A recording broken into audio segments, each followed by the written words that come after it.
type of images or screenshots you have on your Steam page, is it very similar to your ads? Is the messaging on your Steam page similar to what you're saying in your ads? Because remember how I gave that example earlier about if your image doesn't necessarily align with your messaging or vice versa, it can create confusion. If your ad doesn't have the same messaging for when people are going to your Steam page or signing up for an email list or whatever the other landing page might be, if there's a disconnect from the ad to your landing page, it will cause confusion. If you cause confusion, you create friction. If you create friction, that lowers the likelihood of people to take the action you want them to take. So be mindful of if your landing page also aligns with your ad, because if it doesn't, it can reduce numbers. And like I mentioned earlier, you also want to test variations of copies and images, possibly even ad formats too. There's a variety of different things. Just to throw out a quick tip, or the ones I like to use are generally single image ads, or if they're not image, just single image, you could also use video. And without going into detail, there's a lot of other different things you can do too. For example, one thing you could consider, I look into it if it's of interest or it's one of your objectives, or you could do lead ads. But there's a lot of other where people could not even leave the platform. This is one of those examples I was telling you about before, where if you keep people on the platform, usually those platforms will reward you for it, usually in the form of like lower costs. So your ads will serve better, get in front of more people. And a lead ad, if it was specifically you're trying to generate email signups, you could get people to sign up right on the platform. There's extra work. You have to export like the people who sign up into your mailing list. Okay, it can be a little messy. There's ways to streamline it. But the point being is you can get a lot of, and all they have to do is hit their phone on the ad twice, like click, and there you go. You got those people that are interested in signing up for your email list.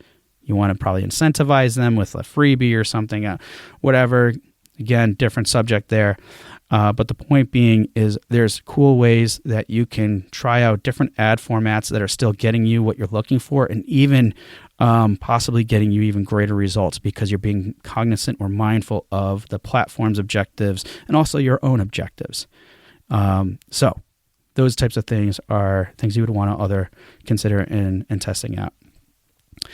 And another thing too, let's say if you're still like hearing all this so far and you're considering these things, and let's say you're a little bit more apprehensive or whatever your reasons are for not wanting to commit to something like this, it's always okay to test with other platforms that aren't paid advertising platforms. Like I think one place that's really good to kind of test things out a little bit with messaging and images and such. And it can vary, and it's very nuanced too, but like Reddit, right? Because you can post stuff there and get a really good sense of what people are going to say. I wouldn't let that be the end-all answer in terms of determining whether or not you should or want to run ads, but it can give you some extra insight too, okay? All right, now, I want to talk about numbers, because all this probably sounds okay, great, whatever, but without knowing numbers, there really is no real reason to run ads, because the last thing you want to do is just aimlessly throw money for the sake of it or getting more exposure. I have dealt with people in past numerous times actually where they have money to run ads and they're like, let's just get it going. And it's like, well, we really got to think about like what's a return on investment. And if you're thinking about like just running it for an awareness perspective, if there's no real call to action or KPI, which is key performing indicator, or your key metric essentially, like a wish list, email sign up, purchase, like I wouldn't really want to consider running ads. And I'm also speaking to everyone here as a listener and being mindful of what probably your goals and objectives are too, right? So you want to know your numbers. You want to be cognizant of that. And also from an awareness perspective, if you're just running ads and you're being mindful of this, you're going to create awareness anyways. So don't I wouldn't be too off guard on that. Really know your numbers, and also what I'm talking about specifically here is knowing your return on investment, because that's important. At the end of the day, that's really what it comes down to in deciding your ads and how to go about doing that. And what I share with you here too can also be applied to everything else that you're doing. And I'm going to break it down for you in a moment on how you can go about doing this, okay? Now, the first thing you got to consider is what time and resources are you putting into your advertising? So specifically, 1, what's your budget? You might not have a budget. If you have a budget, you might not know what it should be. Any number of things. Here, I'll help you out with that. Ideally, I would say the minimum I'd probably want to start with, for anybody who's testing things out, probably $150. That's USD. So do the conversion for wherever you're located. But I would say 150. And I would say the minimum time period for that amount would be 14 days. And that would be about $10 a day. Now, in the past, I have had another episode that talks about ads as well. Said you can go as low as $5. And I still stand behind that number too. But it can be amazing on how much more results that you can get, or information and learnings from just doubling that up. So $10 a day, right? That'd be the minimum. 150, 2 weeks. Ideally, what I would suggest to people is doing about a month and around $500. Okay, just to start, and that gives you a lot to work with and learn from, and everything else. Okay, so there's some insight, and again, it can be relative and everything else, but and I'm trying to just provide some blanket ballpark figures here for people to work with. Now, another thing to consider: are you hiring someone, or are you managing the ads internally? So when you're hiring someone, you got to factor in the costs. Okay, but if you are managing ads internally, and this is really important because a lot of people forget this part, and you don't want to forget this. Like, how do you make sure you track your time with everything you're doing relating to this? That's going into the research, like the audience research. Are you targeting interests that correctly? Are you looking at all the other possibilities that like the platforms offer? Are you being mindful of, like, if some platforms don't offer it as specific interest targeting as others, let's say strategy games, right? And they don't have anything else, it's just strategy game. Or it's like, I have a strategy game, but what are the other subgenres that can include in that, right? Just be mindful of that. That's what audience research is, being aware of that type of stuff. What is it to set it up? How much time is it taking you to set up everything from a tracking pixel if you need that, or to the campaign and setting up all the audience targeting, and then setting up the ads and putting in your UTM tracking parameters, because remember, Steam does allow that now.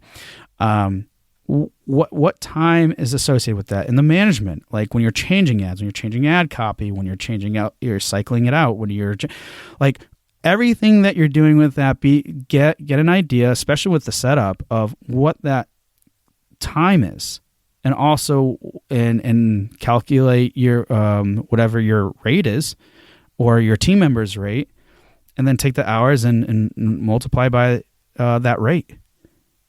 And it's really an important thing to consider, because even if there's someone out there that's a like a freelancer or whatever that can help you with this, their rate might be a little bit higher than what you want to pay. But if you're calculating all the costs and time it's associated with setting up and doing that, and plus you're still probably not going to know as much as someone else, that could be very costly in the end too. So that's why it's important to think that. Now, I'm not trying to downplay the fact that doing all that work can be a very, very valuable tool. And in fact, to some degree, I sometimes encourage it, because it's not to say you should do that all the time, and you're going to now be an ads marketer, for example, or ads freelancer. But the more you know about that stuff, the more cognizant you are, you're going to be a lot more confident and aware, and be really more in tune with your business. Okay, so there are benefits to doing that as well. But still, it's important to consider how should you hire someone? Are you managing the ads internally? And in either case, what are those final costs? What's the cost of hiring someone, but also what are the costs for you doing all the work or a team member doing the work? Because at the end of the day, you're going to have to factor that into what your results are. So let's talk about results. Know your numbers. What are your numbers, right? At a really high level, I would say you want to know your spend, and not just your ad spend, the spend that's dedicated to running these ads, but again, your total investment. Like I just said, the time that you're spending and what that cost is, or the total investment that's also includes the cost of the rate of someone you're hiring. You also want to know your traffic. What traffic are these ads generating? When you're doing this, I would say it's good to use an analytics tool, whether it's the Steam tool itself with the UTM tracking or your analytics. Because depending on the objectives with certain campaigns, like I think Twitter will do one, and I'm sure other ones, but especially Facebook, if it's showing just link clicks, that is not necessarily a landing page view. Because here's the main thing: when it says link click, on certain platforms, we'll just say Facebook, for example, they could click on a link, and that link could be going to your Facebook page, which they will then count as a link click. That is not going to your landing page. So be mindful of that. That's why when I say traffic, make sure it's some type of baseline analytic tool that you're using that with. And like I said, Steam or like Google Analytics is a good one to use. And then from those numbers, you can actually then calculate and then conversions, right? So if you're doing wish lists or purchases, you definitely want to add your UTM links to those landing pages of your ads. But then also you want to do your figure out your conversion rate, which is basically the traffic to conversions, and then also your cost per conversion, which is your spend to your conversion. It's easier to start just your total ad spend, but again, you want to be mindful of those other costs that I mentioned before too. And what are your conversions? It could be anything from email signups, like Steam focused. So, again, wish lists or, purchases and things like that. Now, the reason why you want to know these numbers is for the most important reason of all, and that is your ROI, return on investment, or your return on ad spend. Now, here's the thing. Depending on what you're doing at this point in time, whether you're getting email signups for your Kickstarter campaign or whatever, you may have to estimate what your return on investment is. Kind of stinks, but because you don't have a hard number you don't know how many people are backed your campaign yet because you haven't launched it, you have to estimate, right? But the cool thing is there's ways to go about doing this to get a pretty good idea on how it's going to do. Okay? So let's take some examples. Let's do email signups. First things first, what are the email signups used for? Let's just say you're going to have a Kickstarter campaign in the future. All right? And you want to build up that email list so that way when it launches, you can reach out to these people in your email list. They're active. If you're keeping them engaged, you're getting them to Discord, great. There's a good chance that they're going to be backers as well. So let's just take some very basic numbers here. Let's say you run $200 for a Facebook campaign. And you ran that campaign, and you were getting about $2 per email sign up, okay? That's about 100 emails. Okay, not bad. So let's just say of that email list, they're really engaged and everything else, you're going to convert about 25%, maybe a little high, maybe not. I'm just trying to be as realistic as possible. But you can easily create a spreadsheet to kind of like give yourself